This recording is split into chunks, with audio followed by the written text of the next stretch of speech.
So Google's been making software for folding phones forever, Samsung, everybody else.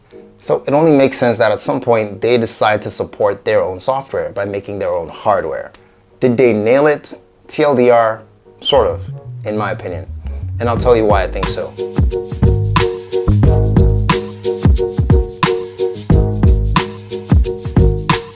Hey guys, welcome to TwoSplit. So everyone's into foldables now, so why not Google?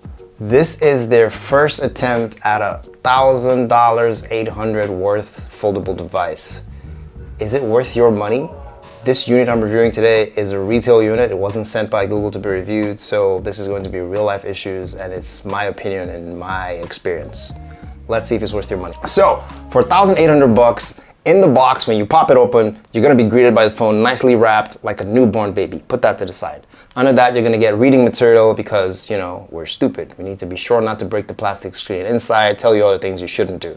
And then there's USB-C cable. Everybody's gotta have that. And then there's a dongle, basically a converter from USB-C to USB-A in case you need to transfer something from an older device or a PC or USB stick, whatever. And for $1,800, there is no charging brick. Dark times. It is where we are now. Live with it. So, moving on. Starting with the form factor. Clearly, when I bought this thing, you know, I was worried about the form factor, how delicate it would be, which is why I bought a case, as you see here, and I bought a screen guard, as you see here. However, what makes this thing, I think, nailing it for the form factor, the first part, is the hinge. The hinge is so sturdy and flat that it gives it a really thin overview. This thing is 0.25 inches when it's open, which makes it really flat. And I hear a lot of reviewers complain about their unit not opening flat when they open it, but I don't seem to have that problem, and I don't force it. It just looks flat when I open it. So I don't know if those are review units, but mine is flat, okay? Deal with it. But anyway, like I said, that's the first thing that makes me really like this phone. It's flat. In fact, it was one of the flattest folding phones until Honor Magic V2 showed up and just blew everything out of the water, but it's still pretty flat regarding that you're folding this device. And I suspect there's gonna be a whole lot of new flat sequences in 2024, but right now we are talking about the Google Pixel Fold, so let's focus.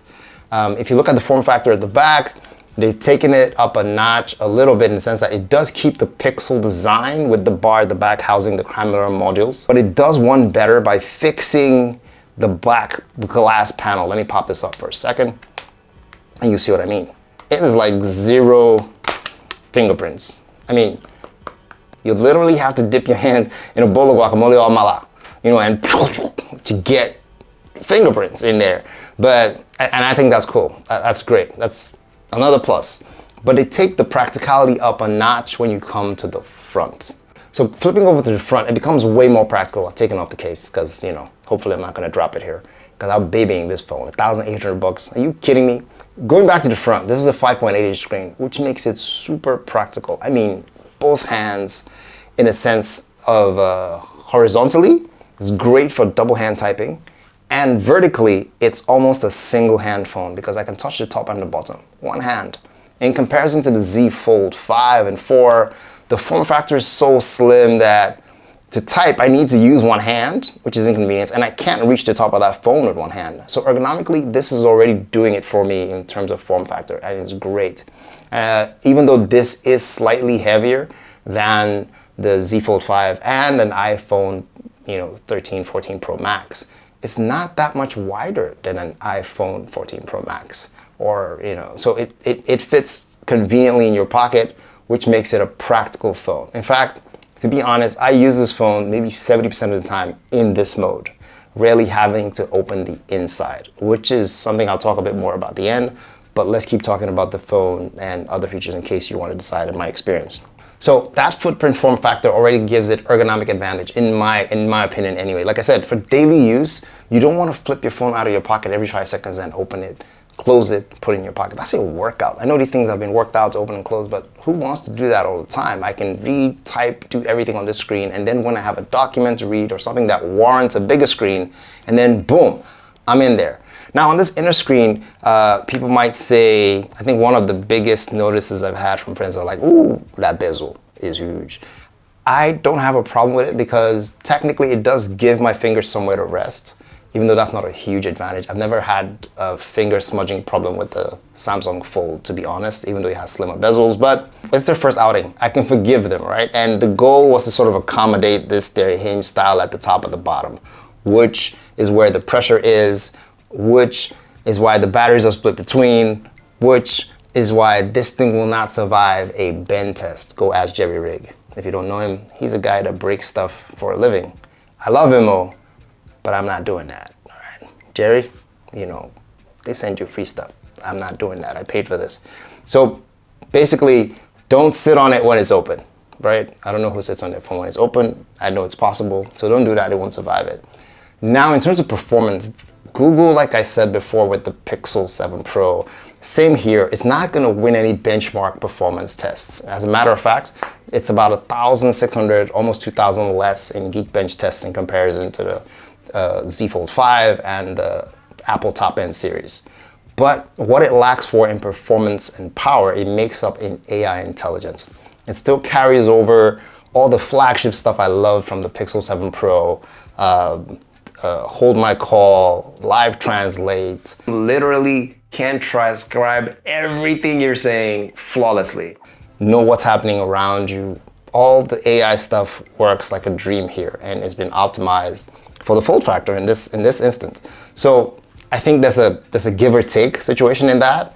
So if you're a Geekbench guy and you want to run performance and you want to play super high spec games that need that super Snapdragon 700 all the time, maybe this isn't for you. But if you want practical features in terms of AI optimized features, like translate in any language or make your apps run in different languages at different times, cough and sleep tracking, all that intelligent stuff, then this is the angle you want to lean towards. I'm not trying to sell you anything, I'm just saying in my opinion, and you guys know how I feel about processors and runtimes and Geekbench tests. In real world, nobody's running that processor that hard, that fast, that long. It'll just catch fire. But it is what it is. It's not as strong, powerful, quote unquote, as those other devices. So that's something you need to keep in mind if you're considering spending $1,800 on this brick. And we're still on performance. It does multitasking. I mean, it is a big screen, but first outing, I think they've kept it very simple. It can only do dual screen multitasking, unlike the Z Fold 5 that can pretty much have 5 screens, 5 items all at once, and you can turn it around. The Z Fold is, yeah, they got that locked down. But Google does it on a very simple format. They split the screen in half, and that's it, all right? Nothing complicated. And then you can have your taskbar at the bottom for apps you need to swap out at any time. You can copy and paste between those screens as you want, and then the taskbar disappears when you're not using it, which I think is a cool feature. Yeah, I think that makes sense. So if you're in an app and you swipe up a bit, you see the taskbar comes up, and you can drag another one over here, and it'll automatically, multitask. And you can copy between these two panes in real time. Like I said, it's nowhere near the Godzilla of a Z Fold 5 when it comes to multitasking, and that supports a pen, but this doesn't, right? But that's not a deal breaker for me. I've always been worried about a pen. I don't want to be poking at a plastic screen. This thing isn't glass.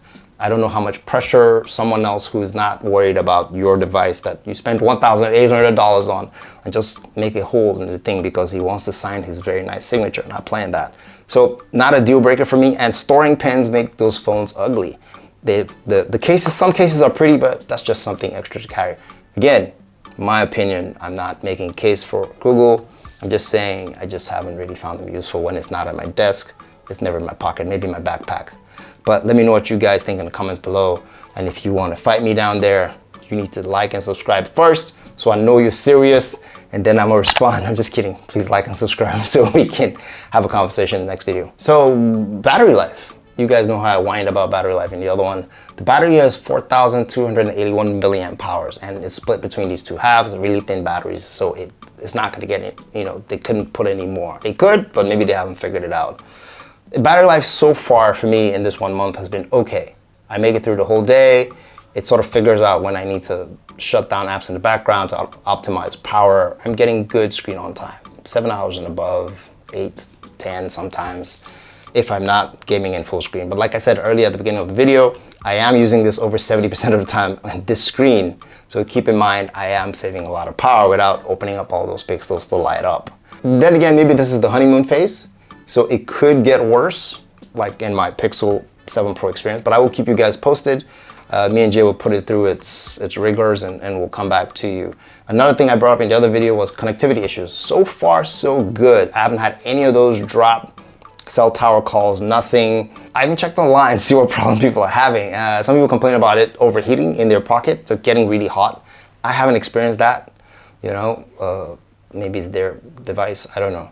But if I do, I'll be sure to get back to you guys and let you guys know. So like I said, maybe it's the honeymoon phase, but I will keep pounding this thing to see how much it can take, and I will come back to you guys. So moving on, the camera system. So the camera system is still a 48 megapixel main sensor with slightly smaller aperture than the Pixel 7 Pro. However, I dare say it's still one of the most reliable photography cameras on a foldable today. Video, I can't really speak to that right now. I will let Jay, the emotional guy, go through all that, and he will do you another sad song video. You know that video where he's like, the Pixel 7 Pro is held back, and it has like a documentary wildlife voice. I like it. I really like it. My God. But we'll get to it. He's gonna work it out and test out, see if it has the same overheating problems. I suspect, maybe. But in terms of just point and shoot, every time 9 for 9, you're probably gonna get better result because of computational photography. It's not about the power of the lens anymore these days. It's about how strong that AI is to fix shadows, adjust for lights, compensate for HDR. So most of the time, you're gonna be confident just pointing and shooting. And keep in mind, because of that hinge that can't stay in any position, you can use the main cameras as selfie for your selfies, set them up for multiple people pictures. There's even a mode for astrophotography and take stars, not the fake moon Samsung thing. Giggity. You get the real moon. And so on. But like I said, this is not a technical review. This is more my experience with the phone. I've been doing more shots than I have been doing videos. All right, so wrapping it up. Like I said, this is Google's first outing on a foldable phone. And TLDR, I think they did okay. They didn't hit everything 100%, but they got a lot of things right. Form factor, size, fits in your pocket. They didn't go overboard on software behavior because they're gonna now start to optimize apps for foldables. Think about it, Google supports pretty much almost everything out there. And now that it's hats in the ring, it's gonna start to do weird things like when apps show up in the store, maybe put an icon at the bottom that says not optimized for foldables because it's Google. So which forces more developers to do better things and make better apps for foldables. So I think it's gonna affect the industry in a positive way, in my opinion. Wait and see. I'm pretty sure it will.